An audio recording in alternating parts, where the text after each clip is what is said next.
You know, this whole technology thing is very strange, and I keep trying to embrace it, but I'm not sure that I'm ever really going to get there. I still switch out of the joystick control mode and use the throttles whenever I'm on these fancy boats. So, why I'm okay with this, I'll never understand it. But welcome aboard the Funny Boat Podcast. I am your host, Captain Boomies, and with me is the furry, the fabulous, the broker with the beard, Mr. Ed Pickering. How are you doing, Cap? I am doing fantastic, Captain Boomies. I am aboard a sailboat, but I'm on the hard, so it's not quite the same. But things are going good. How about you? That's fantastic. That explains a lot, though, because I can see a lot of trees through It's a the porthole there. really close anchorage. It's skilled. I'm very skilled. Well, so today I'm really excited about today Yes. because we are using technology today to bring you all an interesting critter of the sea. I'm one of these people that came from that place that turned you into the salty sob that you actually are. Look at me, I'm not even Look at swearing today. Aren't you who are proud? you? So, Ed, would you do me the honor of introducing me to your also bearded buddy? See? It's good stuff. It's good stuff. Yes. So we have with us this week Don T. He's a good friend of mine. He's an alumni from Kings Point, and we have so much in common. I don't know who to be more afraid for, myself or him.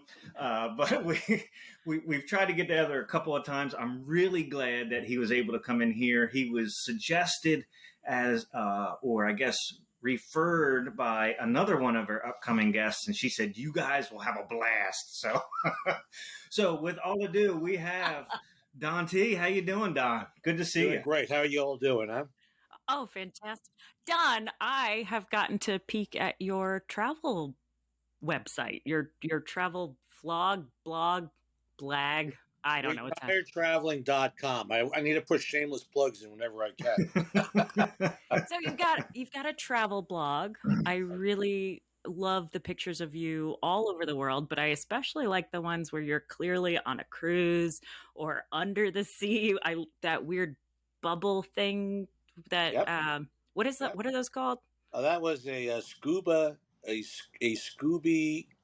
do in the Great Barrier Reef. It was like a Ooh. little personal watercraft and like a little motorcycle, and you kind of rode around in the Great Barrier Reef. It was phenomenal. Wow. How do those work? Are you just your head is in the bubble part? I don't fully get it. Yes, it's kind of you sit on like a motorcycle and you kind of crawl in. You get your head in, and you basically have got like a throttle, which is pushes like a little propeller. You have an oxygen air tank there on the little semi-submersible. It goes down about 5 meters, 6 meters. Doesn't go down that far, but that's where we were diving anyway. The water is about 15 feet deep, and it's. I went out on this trip to the Great Barrier Reef, and they were like upselling this, and I didn't even know what it cost. I just said I'm in, okay? Because I mean, I like it. when else can you possibly rent a semi-submersible, private semi-submersible to Right. go dive the Great Barrier Reef? Okay, Awesome. so I was in.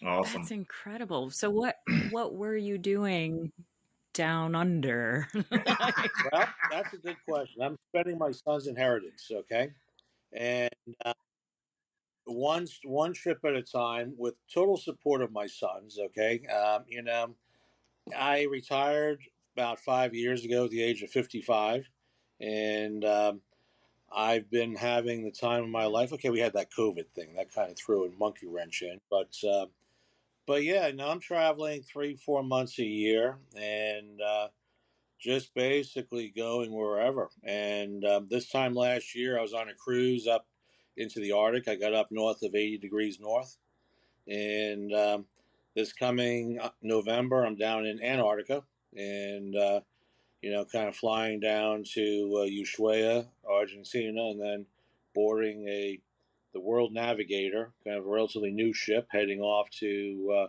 South Georgia, and then the Antarctic Peninsula. So I'm just really trying to enjoy myself, to be honest with you. There's no other term for it.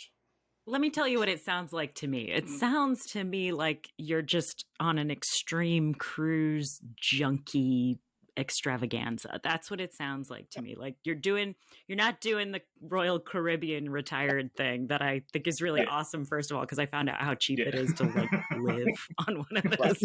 right, That's a weird Right, retirement right. thing to do, but you're doing it in extreme mode. exactly. Yeah, yeah, Um, yeah. These expedition ships I'm traveling on. I was up in the Arctic, I said a year ago, on Swan Hellenics, SH Vega, and I think she was 378 feet. About 110 crew and 100 and max 150 passengers. I think we had 120 on board. And the key on these cruises, they're expedition cruises, so you don't just fly, you don't just drive around. You actually jump into the Zodiacs or the Ribs, rigid hull inflatable boats, and you go pushing ice. You're going into the ice flows. You're doing wet landings, dry landings. You're just kind of going to places that most other people, don't get a Yeah. chance to do. And it's they're not cheap, but on the other side of the coin, you can actually find some pretty decent Yeah. bargains out there too. Right. Here's what we haven't talked about, but what that whole wet landings, dry landings, zodiacs, this many passengers, that many crew, like this length of boat, all of that tells me that you are clearly retired from some kind of professional marinering, because nobody talks like that except us weirdos. Weirdos. Nobody goes on a cruise and even knows the length of the boat. Nobody does that except no, yeah. So let's talk about what you retired from, because I know you went to Kings Point with Well, characters like this fuzzy weirdo here, but but what did you do before retiring? That's I was executive vice president of Marine Spill Response Corporation, MSRC. We were the largest, I think they still are, largest oil spill response company in the U.S. and possibly the world. And I did that for about 26 years, a catastrophic spill cleanup. And you know what? I kind of got into it after the Exxon Valdez and the Oil Pollution Act of 1990 and all these things, and created an industry. And I was in the right place at the right time and took the right chances. And you know what? It was a good ride when it was a good ride. A lot of late nights and crisis calls. I mean, I probably got call number 3 or 4 of the outside the BP organization during the Deepwater Horizon. wow. Knew about it before CNN knew about it, and I was probably on scene before Wow. CNN knew about it. But I did that for 26 years up until the end of 17, and now I'm kind of now I'm a bartender. Okay, in case during Putting a lot of that Kings Point Making schooling into. mudslides, got it.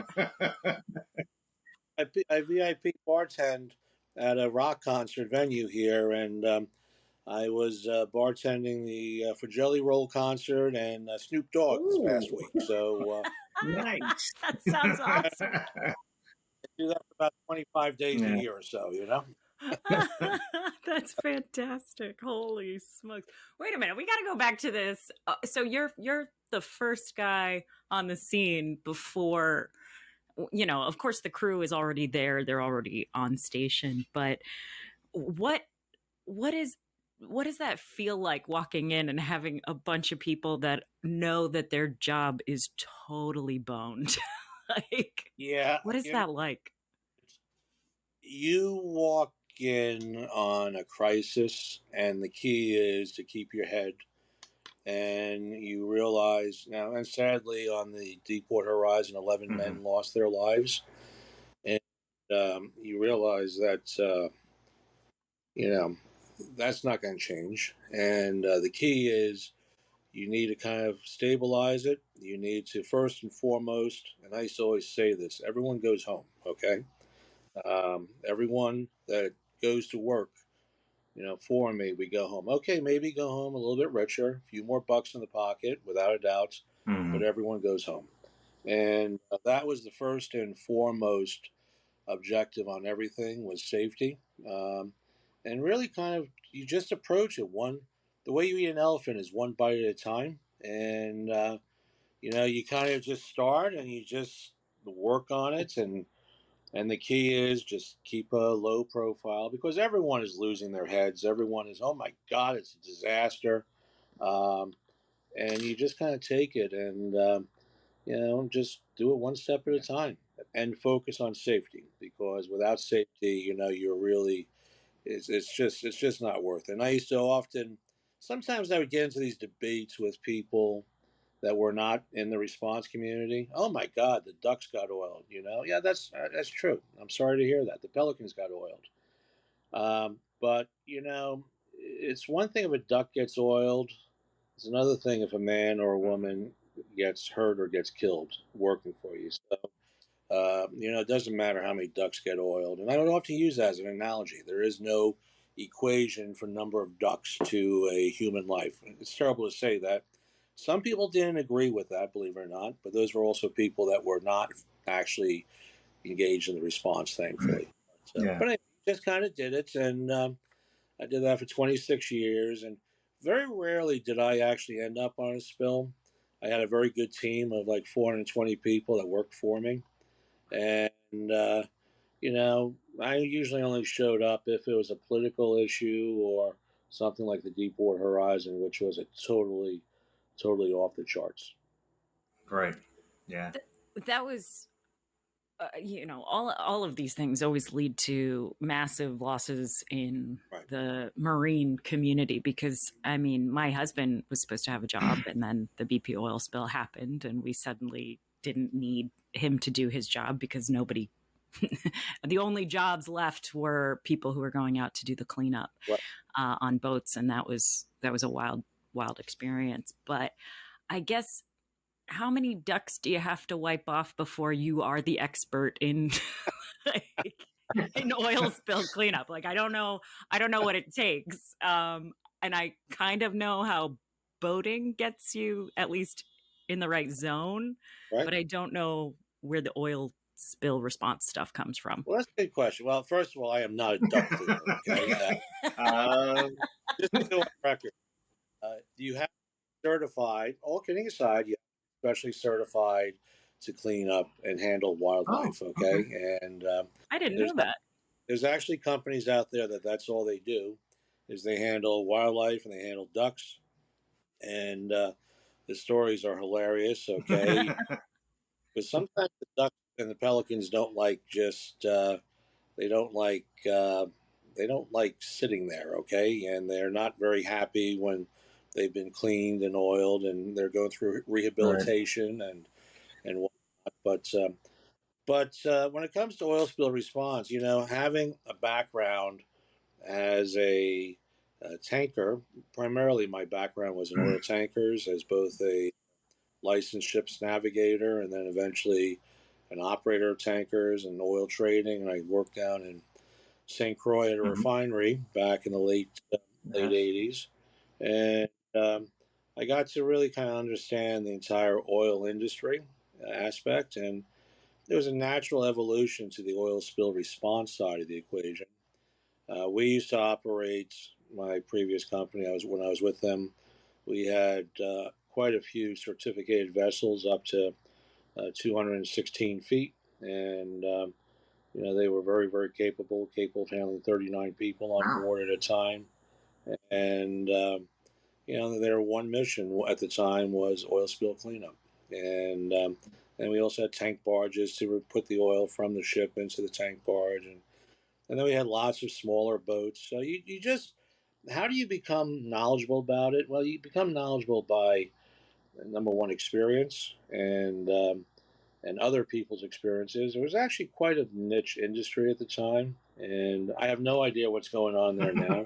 Like I said, I left about five Right. years ago, and I'm one of those guys that kind of left and really kind of just hung up just really didn't go back. I didn't do any consulting or anything like that because I said, it's time to move in a different Yeah. direction. So that's what I did. Yeah, and man, I you mean, really have, Don, because I love seeing all of your travels. And the one that really got me, though, you've talked about 80 degrees in North and Antarctica, but when you were in Tahiti and French Polynesia, oh my gosh, that's you're killing me.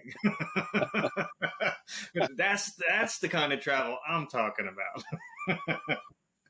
And, and the Cook Yes, the Cook. Islands, I'll tell you, Yeah, the yeah, Cook yeah. Islands. Cooks. Yep. Don't forget the Cook Islands, okay? I mean, I would go there tomorrow to Yeah. walk second. So yeah. okay, so I mean, you're choosing to go to Antarctica for crying out Right. loud. So, but why aren't you trying to go find other little uh, beautiful tropical places? Well, that's a good question, and I am. I'm going to be. I'm going my trip in January. I'm planning about a 70-day trip already, and I'm going through. And my trip that I did earlier this year was 65 days, and I did Australia, New Zealand, Cook Islands, and Tahiti. And this coming this coming spring, I'm going to be in the Gulf of Ooh. Thailand and Cambodia. Koh Samui, Koh Phangan, Koh Rong Sam Loen, and I'm going to be going up to Halong Bay up in Oh, up wow. take a little cruise up in Oh, Vietnam, and yeah, so I'm just kind of hitting these various places as time and schedule and tolerance for pain. I'm always with my wife. You'll never see a picture of my wife has zero social right. media presence, but um, but Vicky, as a matter of fact, I'm mentioning her name here right now, so now Uh she's out oh. there. Okay, but anyway, she she. We. Everyone always says, Don, where's your wife? Is she at home? Or she gets these texts. Are you with Don? No, she's always there with me, but you never see a Right. photo of her. Okay, but Well, is it's she a mariner? no, she was not. No, no, she has a very high degree of tolerance for pain. She married me for 33 years. So I mean, truth be told, you're one of the only mariners that I know that is still married. So good for you. I don't yeah, know. yeah, yeah. Well, we've um, had we spent a lot of time apart when I was working, and okay. but obviously, and in that case, it was always a lot of times. I still remember on the BP spill, it was like I think it was a Tuesday night or Wednesday night, and I sent her an email saying, "By the time you read this, you're gonna realize I'm not coming home on Thursday." Okay, and, By the but time you read this. yeah, and, I was hoping to be home by Thanksgiving, but it wasn't quite that big. But anyway, yeah, but we have a great time traveling together. So yeah, I will be hitting a number of the islands out in the Gulf of Thailand and also off Phuket and in the Andaman Sea. So I'll be doing that in January, February, and March. Nice. So Have you ever been to any of these places before? And is there a reason you would go back to any of them in particular? that's a good question. Yeah, one of if you look at my blog, retiredtraveling.com, okay, just I often put in whether or not a place in my book was I call it either one and done Right. or would I go back? Gotcha. And there's a lot of places in this world to go visit if you're willing to open your eyes and expand your horizons. Um, so yeah, there's certain places I would go to without in New York second. I mean, as crazy as it sounds, can't do it now, but Russia was St. Petersburg, Russia. Amazing. India, outstanding. I will go into southern India at some point in time. I did north of India right when COVID was happening. Morocco is outstanding. Mm. I would definitely go back to Yeah. Morocco. Marrakesh is like a six-ring Yeah. circus. on Oh yeah, steroids. he had some Just great pictures from that videos. Oh my gosh. yeah, it's just okay. Okay, I got bitten by a monkey there, so we don't talk about that. But anyway, it's But you should have seen the monkey. Okay. if I came down with something, I would have been patient number And then one. COVID happened. But things happen. Wait a minute. No, Now I'm no, suspicious. no. Okay. So you're an amazing world traveler. Do you think that your experience as a tanker, is that how you say? I don't even know. I'm a yacht captain. I don't know none of this stuff. Like all you commercial guys, you weird me out. But so the do you think that prepared you to be as good of a traveler as you are? Because I do think it requires a certain type of person to be good at the kind of travel you're doing.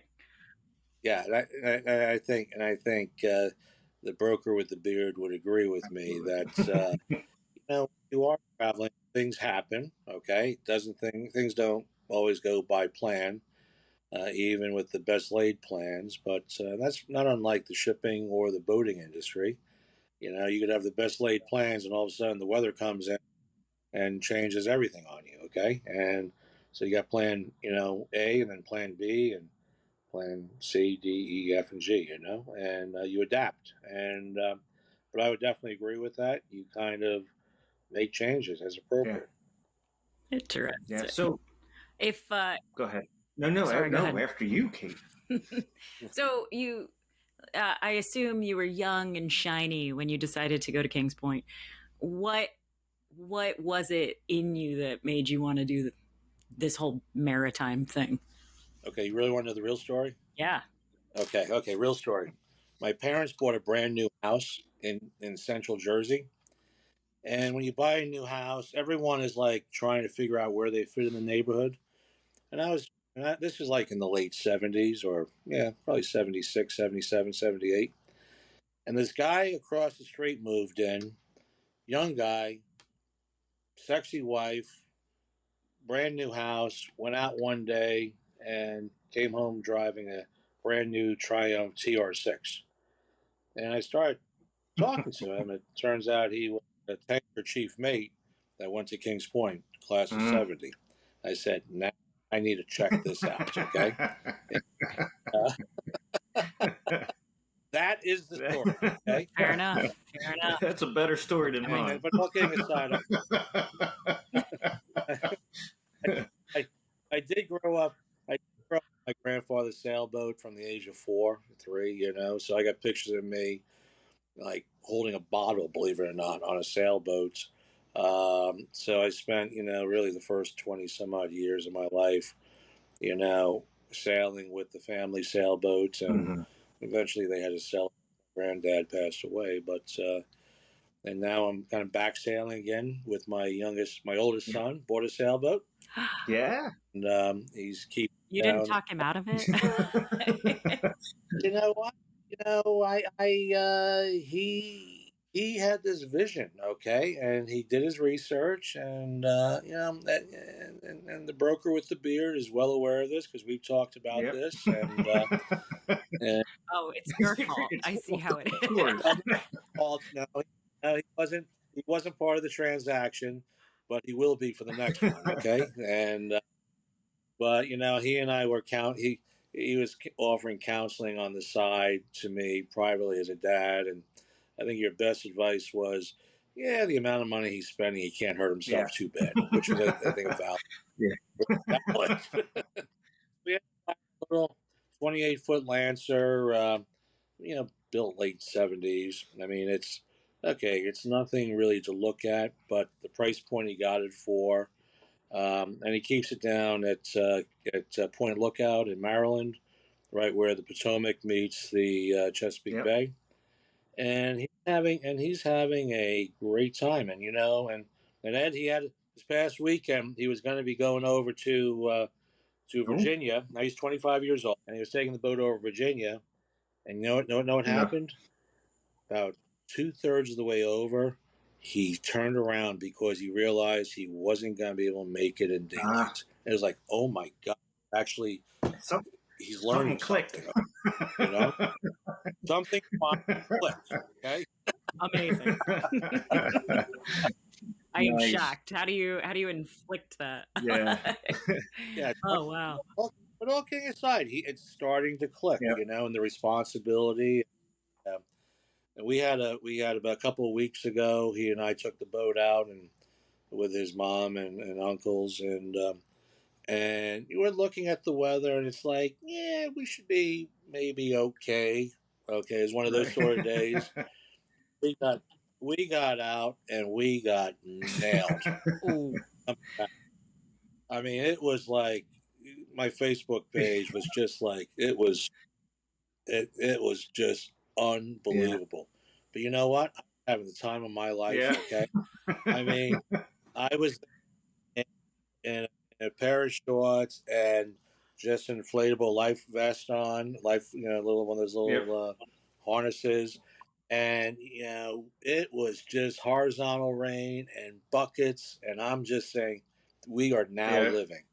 But he Mm-hmm. learned, and we got in safely, and made sure we told everyone, whatever you do, just don't hold on to the mast, that stepped into the cabin, just in case you get hit by lightning. I mean, it was a you have to go through those Yep. experiences also. I mean, it's not every day is going to be a beautiful day on the water, and but yeah, but Eddie's already talking about a bigger boat, and I'm giving him the old. Yeah, okay. Dad says yes. Okay, especially since he's paying for it. So. Well, so Don, you've told us some of the places you've been, some of the places you're going. Do you?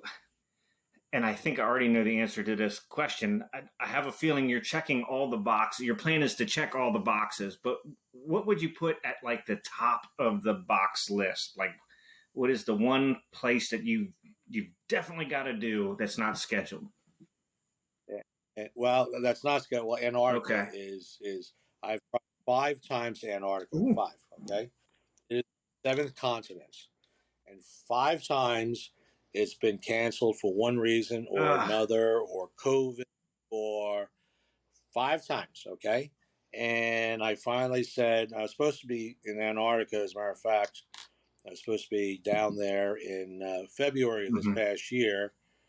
I was supposed to do a semi circumnavigation of Antarctica on an expedition ship, and I was going to pick it up in Argentina, and 33 days later, get off in New Zealand, and all the way jumping on and off and visiting, different penguins and whatnot, and they canceled that Mm. trip on me. So all of a sudden, this opportunity came up, and I said, you know what? I said we're going to do it this year, and so that's really kind of my Okay. number one. That will be my seventh con. Um, Nice. I'm kind of Hang on keeping. a second. Hang on a second. You said this opportunity came up, and like I don't know about you, but that's not the kind of thing that like my internet browser is like, oh hey, you researched this, so here's this cruise you should probably think about taking. All of it's mostly just telling me to buy shoes and things like that. Like, so how do these opportunities pop up for you? That seems crazy to me. Well, you get into, just like you start networking, and I've got a broker that specializes in polar adventures. Okay, and it's the same group that I took up to the Arctic Oh. last year. Um, and they call a place called Polar Adventures, and their website is on my website under useful links, and they're very professional. They understand things. I had a chat with them.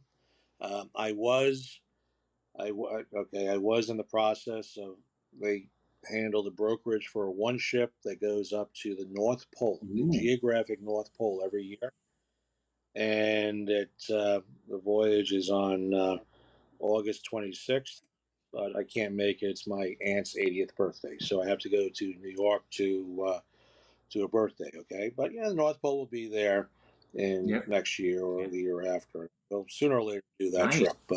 Now that is one trip my wife has no interest in going on, so I'll probably be up there in the north by myself. But all kidding aside, I reached out to my broker and I said, hey, listen, I'm interested, and they deal with numerous shipping company, expedition companies, and they came up with a deal and that was pretty reasonable. And it went to South Georgia Island, which is, if you want to go see penguins, you go to South Georgia Island.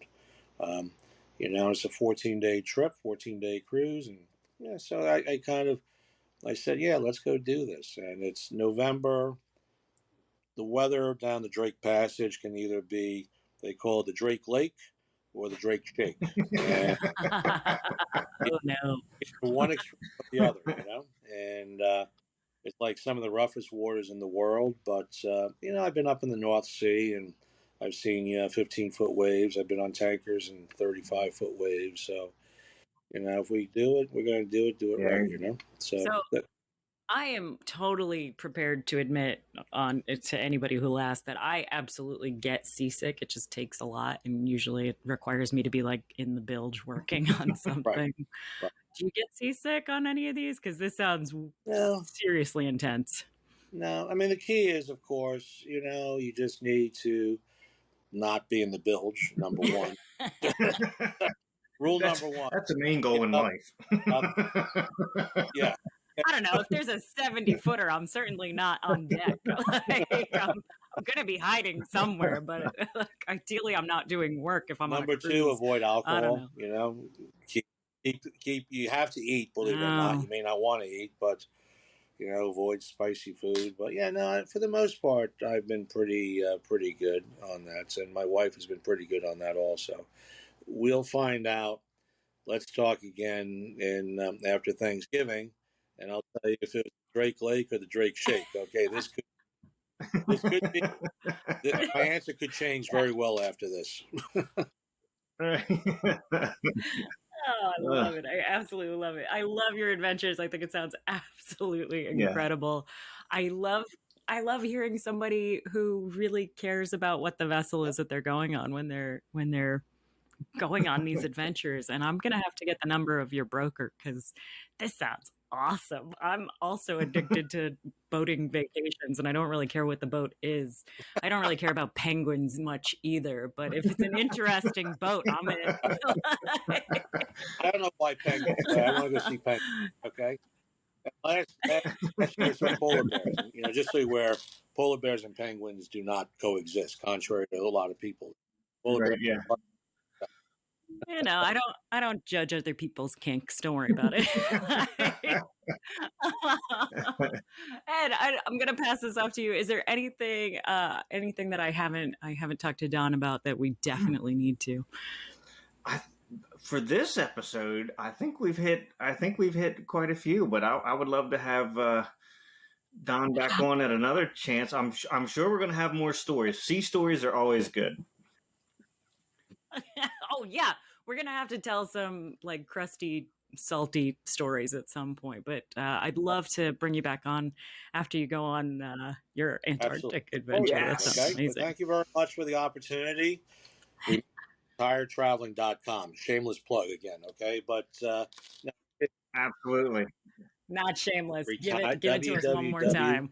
Retiredtraveling.com. I own it. I own that. I found it. It was available. Surprisingly, I mean, and Get you it. can follow the adventures online there. And as I say, hashtag spending my son's inheritance. Okay. Fantastic. And we'll have to talk to your son too. I'm curious how his boating adventures are going. Yeah. That sounds great. You all are amazing. This has been the Funny Boat Podcast. Bon voyage, you beautiful monsters. These two sailors, I just love it. Look at the beard and the beard. You all look way more like professional mariners than I do.